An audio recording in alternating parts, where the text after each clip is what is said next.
Filsafat pendidikan adalah cabang filsafat yang mengkaji hakikat, tujuan, dan masalah mendasar dalam pendidikan, yang memberikan landasan teoretis untuk praktik pendidikan. Selanjutnya ada ruang lingkup filsafat pendidikan yang terbagi menjadi 3. Yang pertama ada metafisika, yaitu menyelidiki hakikat realitas dan manusia, menentukan tujuan hidup yang harus dicapai melalui pendidikan. Yang kedua ada epistemologi, yaitu mengkaji pengetahuan dan cara mendapatkannya, menentukan kurikulum dan metode pengajaran. Yang ketiga ada aksiologi, yaitu membahas nilai-nilai, moral, estetika yang perlu diajarkan untuk membentuk karakter siswa. Selanjutnya ada aliran dalam filsafat pendidikan, terbagi menjadi 4. Yang pertama, idealisme. Pendidikan bertujuan untuk mengembangkan pikiran dan moral siswa agar selaras dengan ide universal. Kurikulumnya fokus pada humaniora dan nilai-nilai. Yang kedua ada realisme. Pendidikan bertujuan untuk membantu siswa memahami realitas objektif melalui ilmu pengetahuan dan logika. Kurikulumnya berpusat pada sains dan matematika. Yang ketiga ada pragmatisme. Pendidikan adalah proses untuk memecahkan masalah kehidupan nyata, siswa belajar melalui pengalaman dan eksperimen. Yang keempat ada eksistensialisme.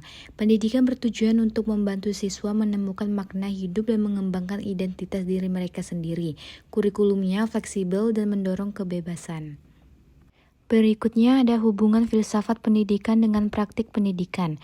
Filsafat pendidikan berperan sebagai landasan teoritis yang menyediakan arah dan tujuan, sementara praktik pendidikan adalah implementasi nyata dari ide-ide tersebut.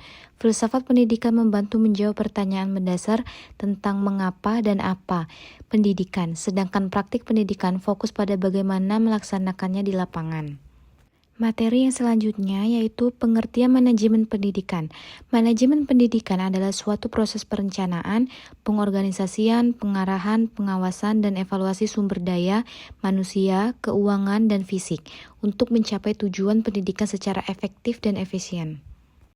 Selanjutnya ada teori manajemen pendidikan, terbagi menjadi 3. Yang pertama ada teori klasik, tujuannya adalah untuk meningkatkan produktivitas dengan cara yang rasional dan terukur.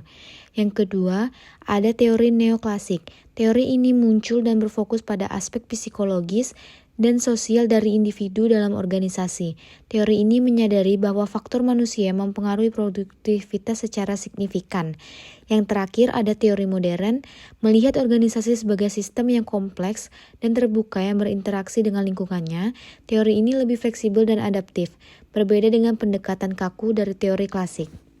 Selanjutnya ada unsur manajemen pendidikan, terbagi menjadi 2. Yang pertama ada fungsi manajemen, yaitu proses sistematis yang dilakukan oleh seorang manajer untuk menjalankan dan mengelola suatu organisasi. Yang kedua ada sumber daya manajemen, yaitu elemen dasar atau input yang diperlukan untuk menjalankan setiap kegiatan operasional.